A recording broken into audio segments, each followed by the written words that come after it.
En la historia de la música argentina, los supergrupos son raros, aunque existen ejemplos como Por Sui Gecko, Vida o Meteoros, las colaboraciones entre grandes nombres son poco comunes. En 1989 surgió Tango 3, un proyecto liderado por Charly García, Gustavo Cerati y Pedro Aznar, que lamentablemente no llegó a concretarse.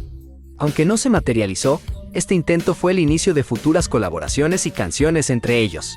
García y Aznar colaboraron en el maxi single Tango de 1986, seguido por Radio Pinti en 1991. Un proyecto que incluyó la voz de Enrique Pinti y la participación de los jóvenes Emanuela Orbier y Dante Spinetta. A fines de los años 80 volvieron a reunirse, esta vez con un nuevo integrante, Gustavo Cerati. Con Charly ya sabemos la química que se produce, tenemos años, ¿no?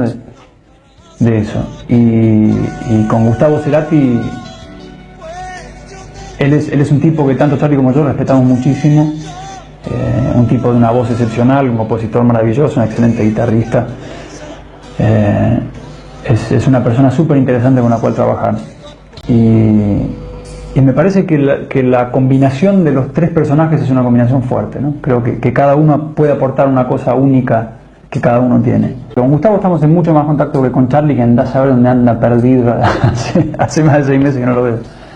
Así que cuando nos juntemos ocurrirá. El proyecto fue nombrado como Tango 3, en honor al trío, ya que Radio Pinti era considerado una especie de Tango 2. Gustavo, Charly y Aznar se reunieron 3 o 4 veces en la sala de Soda Stereo para tocar.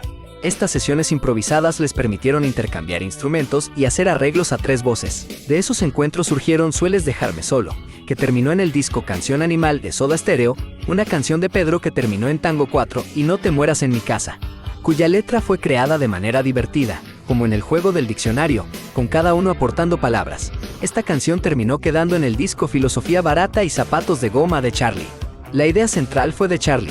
Tocaron muchos covers que quedaron registrados en algunas cintas que aún existen. El proyecto Tango 3 que estábamos comentando antes, ¿qué va a incluir? Todo material absolutamente nuevo, todo compuesto. ¿Cómo laburan? La historia es un poco componer juntos. O sea, todos hicimos demos, ¿no? Para mostrarnos cosas. No es excluyente la posibilidad de que Cerati venga con un demo y nos guste y lo hagamos, ¿no? O que yo.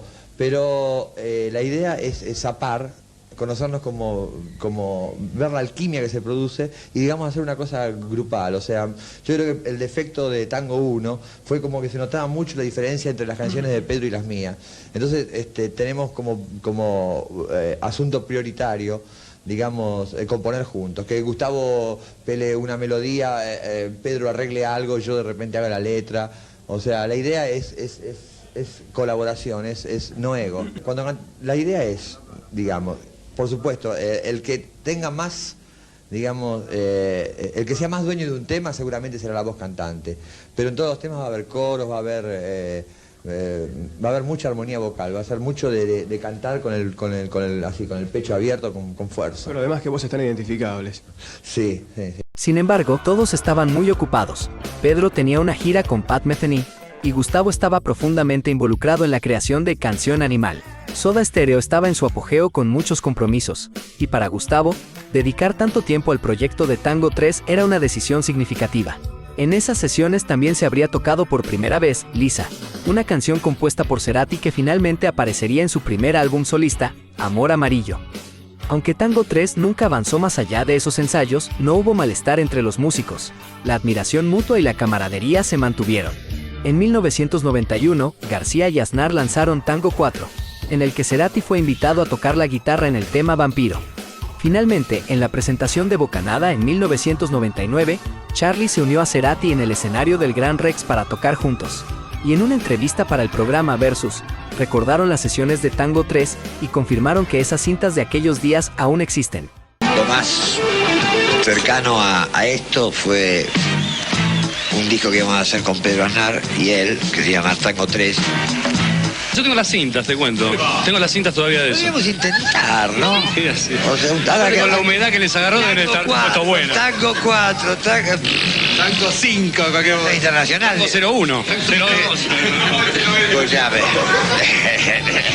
lo dan a vos. Yo ¿no? ya Te lo dan a vos, yo pero sé. Así concluye la historia de Tango 3, un proyecto lleno de potencial y talento, cuyos frutos quedaron registrados en esas cintas. La pregunta que queda en el aire es, ¿alguna vez veremos esas grabaciones inéditas? Solo el tiempo lo dirá.